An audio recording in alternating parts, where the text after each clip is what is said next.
Thanks for tuning in. I'm Scott Walter. And I'm Michael Watson.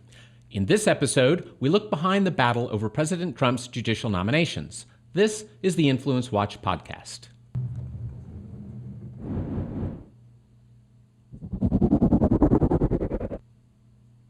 If everything goes according to script, the U.S. Senate will confirm 3 of President Donald Trump's nominees to the federal appeals courts this week.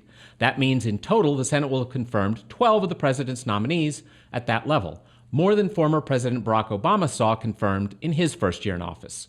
But behind the pomp, circumstance, and talking points are many advocacy groups on the left and right seeking to influence the direction of the courts, potentially for decades.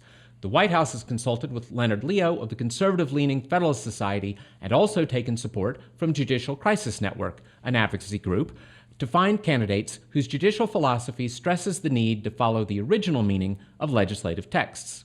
Meanwhile, on the other side of the political spectrum, groups like the American Constitution Society and the Alliance for Justice, which believe in a so-called living constitution that changes over time, are encouraging Senate Democrats to stonewall Trump's nominees. That's ironic because the same groups supported former Senate Democratic leader Harry Reid's so-called nuclear option, which abolished the Senate's ability to filibuster debates over lower court nominees. The stonewalling effort has also received support from the American Bar Association, which is accused by conservatives of partisan bias in its ratings of judges. Mike, tell us a little bit about these competing philosophies. Sure. So there are generally 2 major schools of judicial thought. There's the living constitution, which is often called loose constructionism, which is generally the view of liberals and judges on the left. What the core principle of the living constitution view, of the loose constructionist view, is that the Constitution has a sort of social meaning beyond the text, and that social meaning changes over time, and that judges should use the changing social meaning over time in their interpretation of the law and of the Constitution. Judges can use the views of contemporary society when they're interpreting what was meant by laws and constitutional texts that were written many, many years ago. The kind of most clumsy way of expressing this was when Fox Media's Ezra Klein, a couple years ago, tweeted about the Constitution being 100 years old and therefore it's silly. Obviously, this is generally the view of liberals who generally want to change things more so than leave them the same. To use an example of how this loose constructionism works in practice, a lot of the sort of what conservatives deride as the new rights that are created by judicial activism are read in through the Equal Protection Clause of the 14th Amendment, which was written back just after the Civil War, passed in an attempt to ensure that the freed slaves, the new freedmen, the new citizens who had been liberated by the Civil War and by the 13th Amendment would have political rights. Obviously, that did not occur in practice because of very many things that are an entirely different conversation. But what the loose constructionist does is sees that there are more groups in society that are supposed to be treated identically, and therefore equal protection thinking, the Equal Protection Clause, should be expanded to cover them. And then, on the other hand, you have the originalist or the strict constructionist view, which is generally the view of conservatives. Now, there are many different schools of originalism. If you pull aside a conservative lawyer, he could go into much more detail than I can.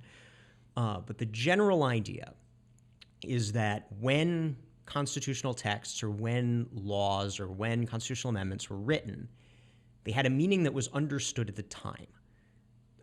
The cool legal term of art is original public meaning. An example of this is the Second Amendment, the right to keep and bear arms.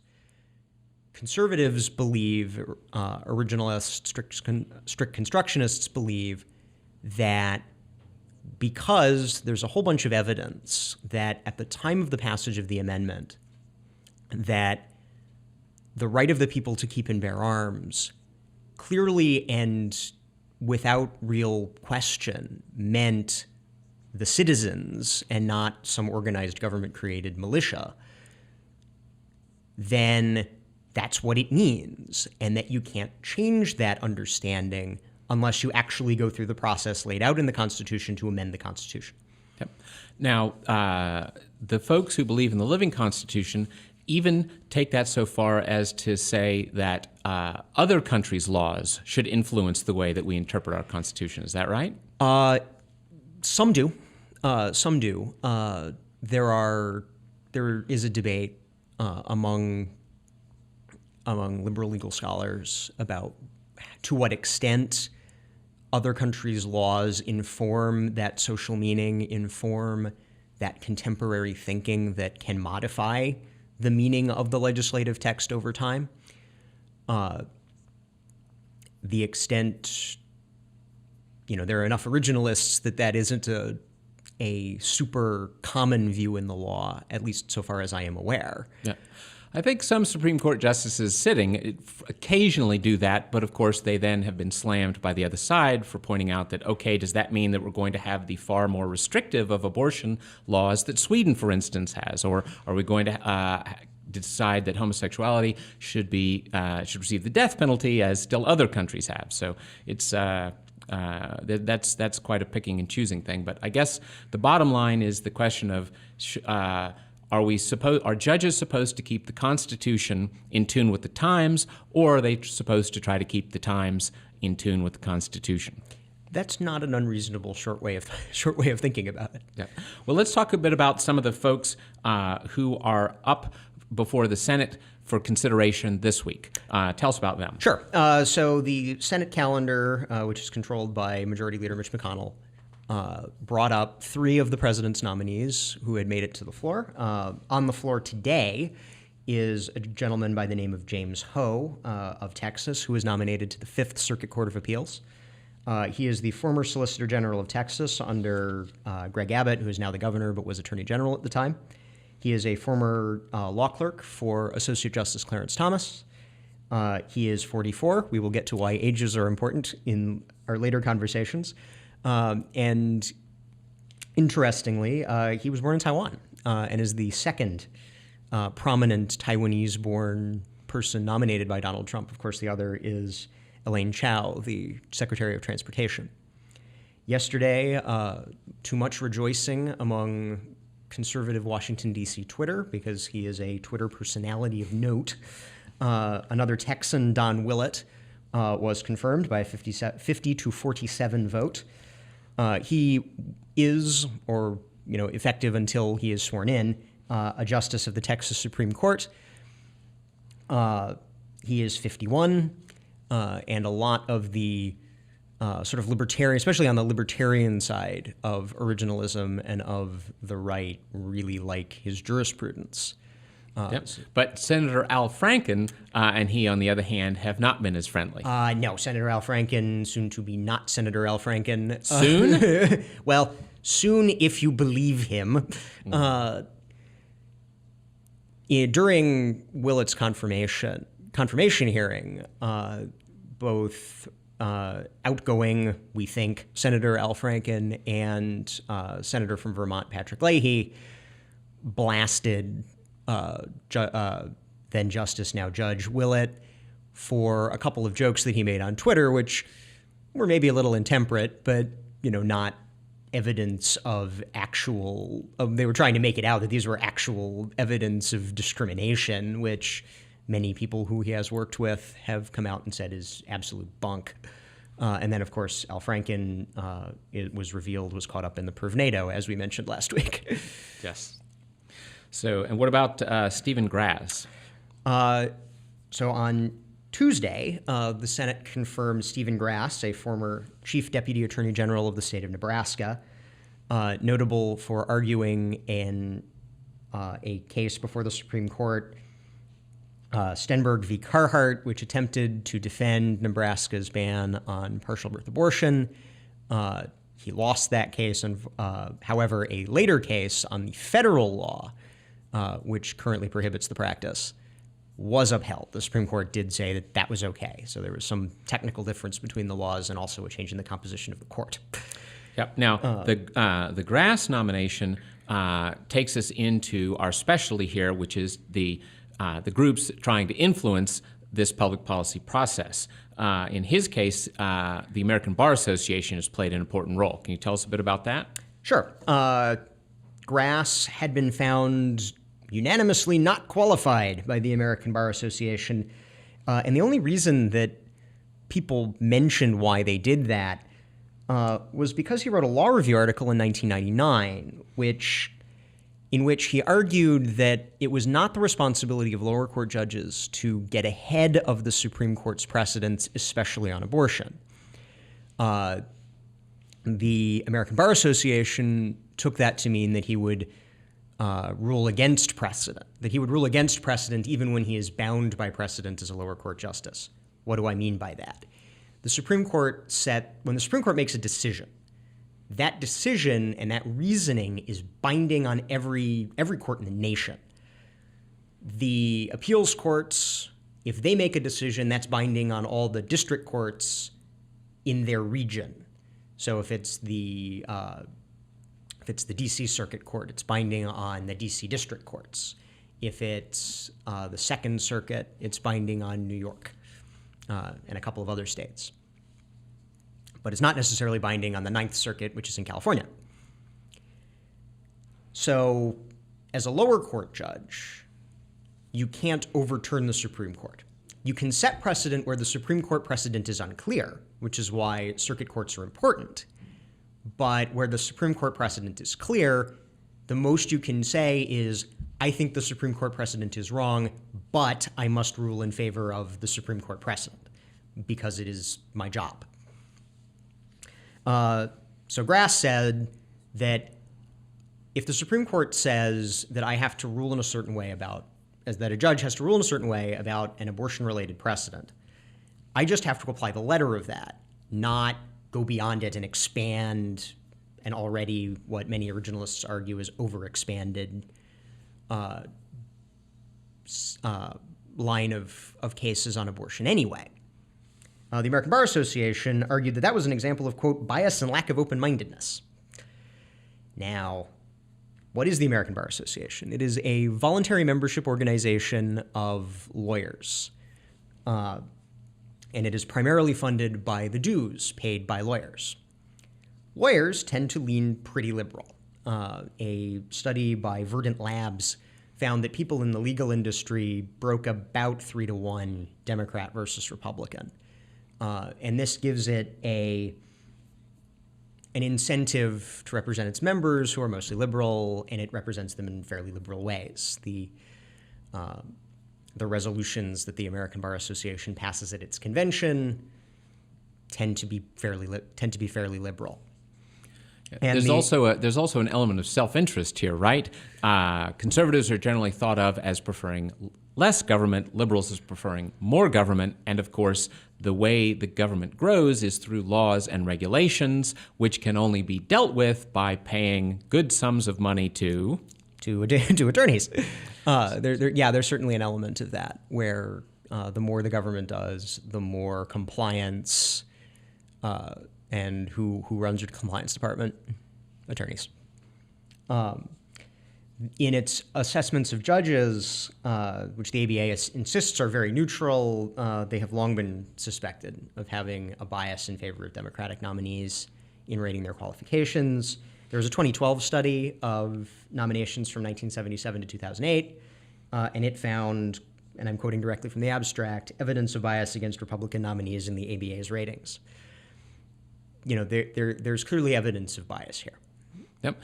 The other thing that I would want our viewers to know about is there is an even more obscure way that the ABA wields enormous power, and that is on the level of higher education. The ABA is the only accreditor of law schools in the country, and every part of higher education is always nervous and easily swayable by its accreditors, because if you're not accredited, your students can't get federal loans, you can't get various other types of federal funding. Accreditation is a huge stick. Oh, and in addition to that, if your degree is not accredited, then the state will not recognize it. Yes, in many states. Yeah, most states in the country, you're right, most states in the country won't let you even apply to join the bar in their state if you don't have a degree from an ABA-accredited law school. And when I was in a past administration and worked a bit with the Department of Education, the higher ed part of the department was very disturbed about the way that the ABA would lean on schools to have what many considered reverse racial discrimination in both hiring and in admissions. So the ABA was arguably the worst actor of the various groups that have this kind of accreditation control. And I would just throw out as well that this is a power that the ABA is not in our lifetime ever likely to lose, because the laws, doubtless written by mostly lawyers, since the vast majority of members of Congress are lawyers, but the laws governing accreditation state that a law school or any other school can't be accredited by two accreditors. So if you wanted to be an entrepreneur and start your own counter to the ABA accreditation, no law school could actually allow you to accredit it along with the ABA. So it's the public, for the economists who like public choice theory, it's sort of their worst kind of nightmare. Sure, absolutely, you get that. The government working on behalf of private interest in this case, even though it's a ostensibly not-for-profit organization, many of the private interests are not-for-profit organizations. But so once the Senate Republicans saw the ABA's rating, they blasted. They blasted the group, and it was blasting from all fronts of the party. Jeff Flake, no friend of the president, called it blatantly political. Ben Sass, also not a particular fan of the president, but also from Grass's home state of Nebraska, went on quite the rant, quote, "The ABA is a liberal advocacy organization. That's not a bad thing. You can be a liberal advocacy organization. What's not okay is being a liberal advocacy organization and be masquerading as a neutral, objective evaluator of these judicial candidates." That's a great quote for our show because, of course, one of the central things that we're trying to do here is to show how there are groups fighting on both sides. And one of the unfair advantages I think the left sometimes has is groups advocating on the left side of the spectrum get to pretend that they're mainstream and non-ideological and have no axis to grind, whereas the conservative groups are funded by some bad funder or they're trying to influence policy. And the answer is, this is Washington. Everybody's trying to influence policy, and there's always groups on both sides. Right. This is a game. It's played. Everybody plays the game, and for a long time, the groups on the left especially have gotten away with being able to say that we represent the public interest. We represent the little guy, when actually they have established interests too. In this case, the trial bar. Or to be mean about it, the ambulance chasers. If you want to be particularly mean about it, the ambulance chasers. And so Republicans, of course, then moved on Grass's nomination anyway. John Cornyn, the majority whip, said, when they've got an axe to grind politically or ideologically, I don't think we should give that any weight. Yep. And they didn't. Mr. Grass is now Judge Grass. Yes. Well, that's the latest news on this front. But let's pull back for a second and tell us a bit about the history behind the advocacy on both sides here. Sure. So advocacy in the judicial space goes back at least to the 70s. The Alliance for Justice, whom we will get to in a little bit, was formed in 1979 and led attacks on Republican judicial nominees and continues to do that to this day, which we'll get to. And the Trump administration is not unusual in using nonprofit advocacy to build support for and to look into, vet its judicial nominees. The Obama administration, when conservative Associate Justice of the Supreme Court Antonin Scalia died in February 2016, the Obama administration, entities aligned with the Obama administration created a nonprofit, which they called the, quote, Constitutional Responsibility Project, to get the Senate Republican majority at the time to hold hearings and then ultimately confirm District of Columbia Circuit Court Judge Merrick Garland, whom President Obama had nominated for the Supreme Court. And that constitutional responsibility project was headed by Obama's 2012 deputy campaign manager, a woman by the name of Steph Cutter. Obviously, it didn't work. That seat was left open. Donald Trump ended up winning the 2016 presidential election. Garland's nomination was allowed to lapse. I remember a quick instance some years back when the veil was pulled back on the way the Democrats dealt with nominations because a Republican staffer on the Senate Judiciary Committee discovered that he could easily get into the Democrat staff's computer files on their shared network. And whatever you think of the ethics of that, what he found was that nobody was nominated at any level without a poll of all of the left-wing advocacy groups in this area. Sure.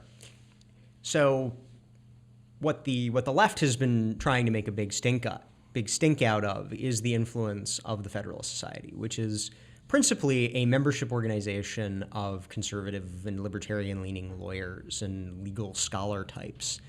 They claim something on the order of 60,000 members, I believe. They receive some of their funding comes from member dues and conference fees and the like, but quite a bit of it comes from your traditional conservative foundation supporters. Mercer Family Foundation, the Sarah Scaife Foundation, Bernie Marcus, who's the longtime chairman of Home Depot, his foundation, the Searle Freedom Trust, the Charles Koch Foundation, the Lyndon Harry Bradley Foundation, all have provided support to the Federalist Society because of how important the judicial policy space is.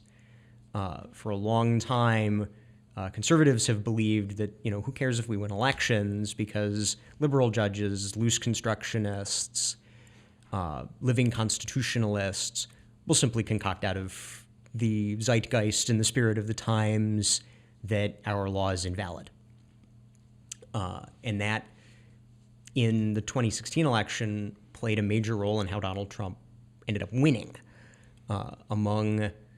In the exit polling, he won decisively people who said that a key determinator of their vote was judges, and who would especially fill Antonin Scalia's seat on the Supreme Court, which is now Neil Gorsuch's seat on the Supreme Court. Federalist Society is a big advocate for originalist judicial theory. And the left and media have focused on the involvement of longtime executive vice president of the Federalist Society, Leonard Leo, who is an advisor to, or is an informal consultant to President Trump on nomination and selection in the judicial space. U.S. News ominously called him the judicial puppet master. Business Insider called him the most powerful recruiter in the world. In practice, he's just a guy who knows stuff about the law and about what to look for in a good lawyer, and what to look for in a good prospective judge. Yep. I confess I have some friends at the Federalist Society, and there's a reason that they have such a large membership and get taken seriously.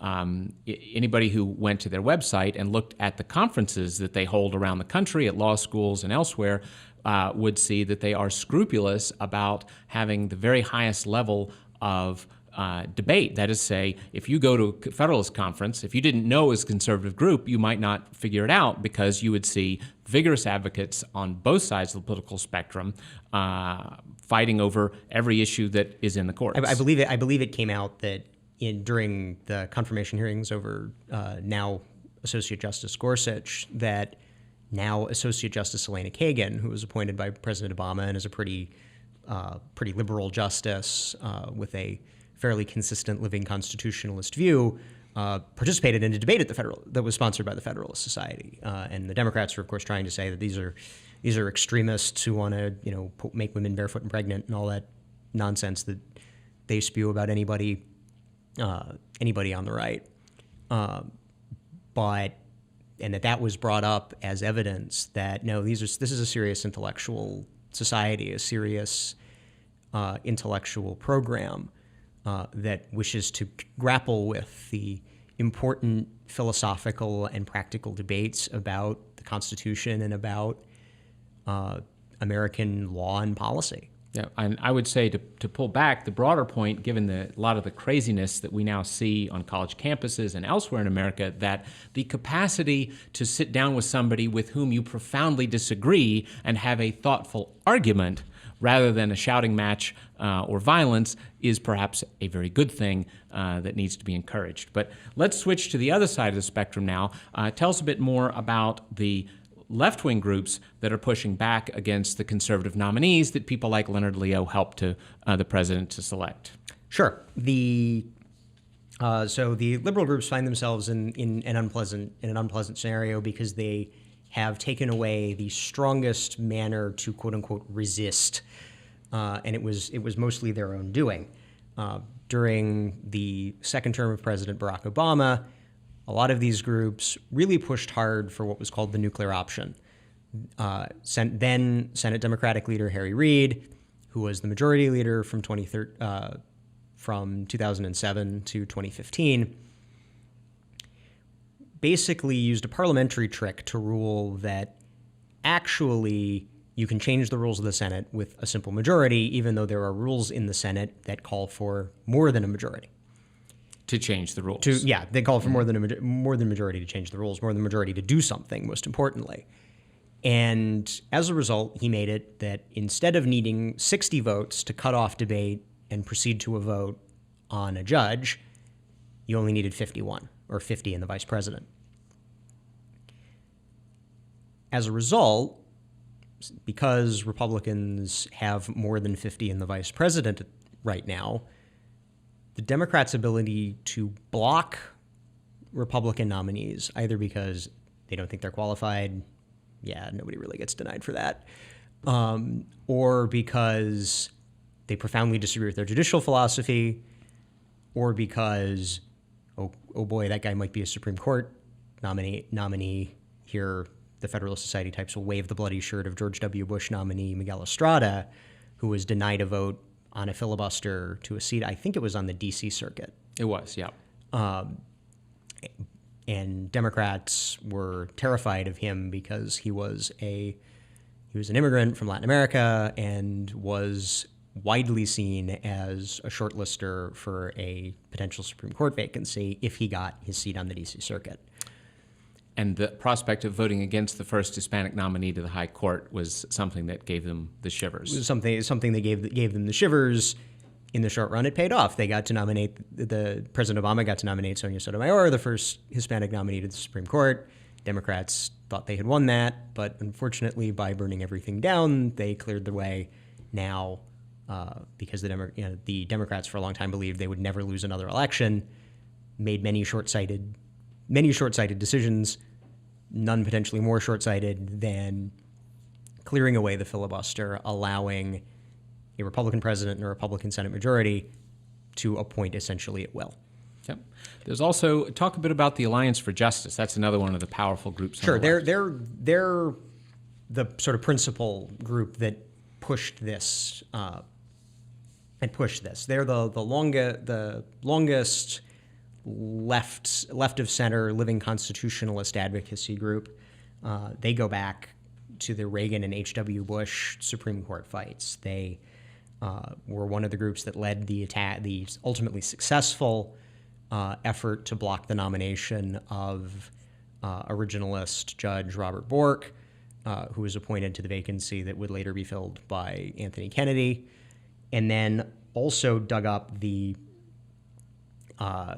highly suspect, I think we can call, the attacks on Justice Clarence Thomas. Those were not successful. Thomas has now sat successfully as a justice of the Supreme Court for 26 years. And they continue to do this opposition, sort of shoddy opposition research on Republican nominees. Earlier this year, I believe she was Notre Dame law professor Amy Coney Barrett was appointed to the Seventh Circuit Court of Appeals.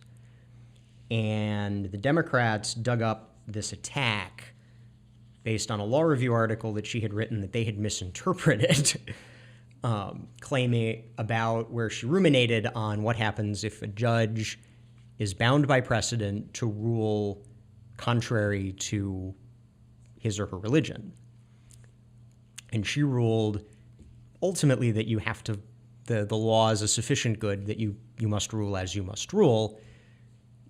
The Alliance for Justice took a sentence she wrote there completely out of context, and that ended up in the hands of Democratic Senator Dianne Feinstein, who then suggested that, quote, the dogma lives loudly in you, in what appeared for all the world to see to be an attack on now Judge Barrett's Catholic faith. Yes, Scalia was asked occasionally about the same sort of issue, and what he said was, if I felt that I could not be a good Catholic and follow a precedent, I would resign. That is to say, I would not take it upon myself to change the law because I don't like it or agree with it. If I had such a dreadful conflict, I would simply resign, so that I would not make the law a plaything of mine, but I also would respect the demands of my conscience. So the Alliance for Justice has also accused Trump and the Republicans of packing the federal courts. Can you say a little about that? Sure. So the number of judges that there are, from the Supreme Court on down, is set by just laws. It's not set by the Constitution. The 9 justices was established shortly after the Civil War. It's just stayed that way by convention and by longstanding practice. In the 1930s, the Supreme Court was ruling against some of Franklin Roosevelt's later New Deal programs, most notably the National Recovery Act, which was a pretty statist, central planning plan for the national economy. The Supreme Court struck it down after a business owner challenged it. This made FDR very, very angry, and after he was reelected, he proposed adding justices to the Supreme Court, which naturally he would appoint. That made people not happy, arguably contributed to the New Deal coalition. Even the Democrats retained the nominal control of the House of Representatives. The New Deal coalition's majority was strongly reduced, and the conservative coalition of Republicans and the sort of dissident Southern Democrats, which kind of put the brakes on the New Deal programs, ended up taking the majority in the 1938 congressional elections, because the public opposed the idea that Roosevelt was going to add all these justices for his partisan political interests. This came to be known as court packing. And so whenever someone proposes that the courts should be expanded or contracted for what appears to be a partisan interest, the opponents of the maneuver will call it court packing. What the liberals and Alliance for Justice have taken to doing, there are currently over 100, I believe, vacancies in the federal court system. Many of them were facilitated by Senate Republicans in the second half of President Obama's second term by leaving a lot of seats vacant. So liberals have taken to calling, when President Trump nominates originalist conservatives to the already existing vacancies on already existing courts, have taken to calling it court packing as just a partisan political cheap shot. Yep. Now, of course, whereas court packing ought to mean adding seats and the rest, right. the way manipulating the tried. structure of the courts rather than just appointing justices who follow your broad judicial philosophy. Yep. Although it's worth pointing out that while FDR failed to add justices because the whole country rebelled against that kind of excess of power. On the other hand, there was the famous switch in time that saved 9, where one of the sitting justices who had been striking down New Deal legislation for violating the Constitution, which I think there was a pretty strong argument for saying it did, he switched his vote on one of these crucial major cases, and that greatly lessened the president's desire because he realized, okay, I now have a working majority on the Supreme Court, so I don't have to change. The urgency for the political injury that he was taking had gone away. Yes. In the words of Michael Barone, all process arguments are insincere, including this one. Yes. Well, before we turn to another group, the last thing on the Alliance for Justice I should ask you about is who funds them, because of course, when conservative funders fund a group, that supposedly taints the group. So who's tainting our Alliance for Justice friends? Big liberal foundations. The Susan Thompson Buffett Foundation, named in honor of investor Warren Buffett's now I believe deceased wife. The Ford Foundation, which is a left-wing philanthropy that has existed for a very long time. Are they a century old? No, but they're probably. I think they would round up to a century. They would round round up to close to a century. The network of philanthropies associated with liberal billionaire financier George Soros, the Open Society Foundations, and the Foundation to Promote Open Society. NEO Philanthropy, which is a big liberal convening of funders and donor-advised fund. And then you also have other liberal policy groups. You have labor unions, SEIU, National Education Association, Communications Workers of America, and then you also have the sort of policy groups. Natural Resources Defense Council has handed them small sums, but tens of thousands of dollars. Why would unions? You're one of our top union experts. Why would unions be keenly interested in judges? Well, they will find out in January when a case is argued before the Supreme Court over the ability of unions to charge non-members who do not agree with the union's political programs mandatory representational fees. The case is Janus v. American Federation of State, County, and Municipal Employees, AFSCME. The public employee union, or the current precedent of the Supreme Court is that a public employee union, even though it's negotiating with the government, so it's very hard to disentangle these two categories, can charge non-members of the union who are represented by the union as part of the union's exclusive representation privilege, which the union asked for, that the costs germane to collective bargaining, the costs of adjudicating grievances, negotiating the contract, representing the bargaining unit is the group of employees that the union represents, representing the bargaining unit in litigation, that can be charged, that kind of stuff can all be charged to non-members, but they're explicitly political activities, lobbying on legislation, for instance, cannot be charged to these non-member employees. And this harkens back to Thomas Jefferson when the Constitution, time of the Constitution being written, arguing that to compel a man to furnish money to support opinions with which he disagrees is tyranny. And I suspect that is exactly what the Supreme Court is likely to rule. There was a previous case that was heard in 2015, 2016, on almost exactly the same grounds, that split 4-4, with the ninth being the vacancy created by Antonin Scalia's death.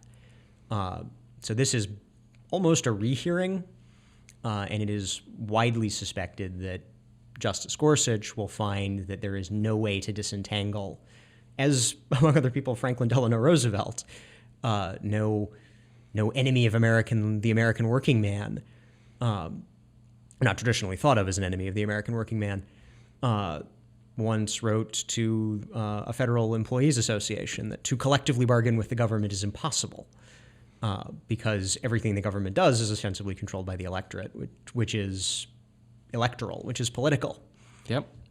Well, we've been talking about the Federalist Society on the conservative side of the spectrum. Tell us a bit about the American Constitution Society, which is sort of its counterpart. Sure. The American Constitution Society is the liberal counterpart, the more direct liberal counterpart to the Federalist Society. It has a membership of law students and of young lawyers who are liberals. It was reportedly created in response to the success that the Federalist Society had at getting conservative lawyers and conservative legal thinking types together to consider the ramifications of judicial policy and to think through their judicial philosophies and to think through what they think the law should be. The American Constitution Society, ACS, is heavily funded by the Soros Network, by the Open Society Foundations. It's also funded by the Sandler Foundation of Herb and Marion Sandler, notorious for their role in the mortgage crisis some years back. Right, they have been implicated in contributing to that. Also, a lot of dark money. The dark money that the liberals complain about, where a donor contributes to one of these donor-advised funds run by Fidelity Investments, Vanguard, where a donor or a donor foundation can contribute to the donor-advised fund, and then the donor-advised fund passes the money on to whatever organization, like the American Constitution Society, is the ultimate recipient, and this allows the donor an extra level of anonymity. Yep. What about unions? Have unions supported ACS? Yep. They have received money from the American Federation of Teachers for certain, and they have also been funded by liberal policy advocacy groups like NEO Philanthropy.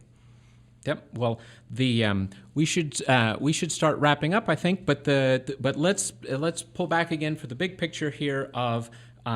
This is going to be one of Donald Trump's greatest legacies, no matter what exactly happens.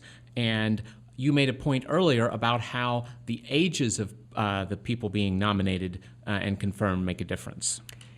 A federal Article III judge, which a Circuit Court of Appeals judge, a district court judge, has life tenure under the Constitution. Now, they can retire and take senior status, but these judges who are being nominated will be ruling on cases for decades. And one of the things that President Trump and the Federalist Society guys helping him make these nominations have done is they have focused on nominating relatively younger justices. Now, they've gotten into a little trouble because of this. They had to withdraw a district court nominee who had not argued a case. But Trump's nominees, his first batch of 10 from earlier this year, their average age was 48, which was 8 years younger than President Obama's first batch of nominees, which means that they'll be ruling, even if you lay aside that President Obama's 56-year-olds are now 64-year-olds, they'll be ruling on cases, they'll have 8 more years on the bench than Obama's first batch will have had. And then the other issue is state judges. The left, through a group known as Justice at Stake, which has received money from some of the bigger liberal foundations, also the American Board of Trial Advocates, that's the ambulance chasers lobby. Yes. That's when you think of nasty trial lawyers, that's those guys. They are trying to change how states appoint judges to give more control to the legal industry, to the American Bar Association through what's known as merit selection, to give the lawyers' lobby more of an opportunity to, through ostensibly talking about qualifications, to veto judges who may not comport with the 3-to-1 left living constitutionalist, more things for lawyers to interpret, more compliance for lawyers to do vision of the legal community. Yep. There also are fights, you're talking about the state level, but of course the kind of influence groups and the kind of heavy-duty left-wing donors that we so often talk about on this show, they are even getting down to the local level in the judicial selections, aren't they? Not so much judicial, but certainly the law. The Democracy Alliance, which is the big convening of liberal donors, just to throw out some names, you have Rob McKay, who is the heir to the Taco Bell fortune. You have early Google multimillionaire David Desjardins, a couple of some Hollywood figures, Rob Reiner, Norman Lear, obviously finance billionaire George Soros again, his network. They're trying to elect very left-wing district attorneys in a lot of the left-wing cities. Their big win thus far was in Philadelphia, where in the Democratic primary and in the general election, Soros himself contributed something in the order of $2 million to elect this city official. For an election which probably many candidates were lucky to get 5 figures into their budget, maybe the beginnings of 6 figures.